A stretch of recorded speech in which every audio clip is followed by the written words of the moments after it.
الشاب اللي حضراتكم شايفينه ده اسمه محمود من منطقة أقصى محافظة الفيوم. تم العثور على جثته مقطوعة الرأس ومقطوعة الأطراف ومطعونة عدة طعنات في منطقة نهر جنوة بإيطاليا. محمود الشرطة بتبحث عن علاقاته بعدد من زملائه من المهاجرين، وتم إلقاء القبض بالفعل على عدد منهم. والمعلومات الأولية بتقول أن هناك خلافات مالية بينهم.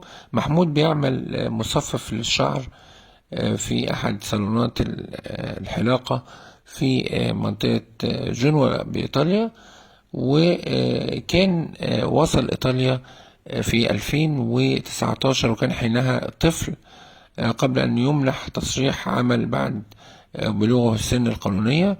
السفارة المصرية بتتابع الحادث والشرطة الإيطالية.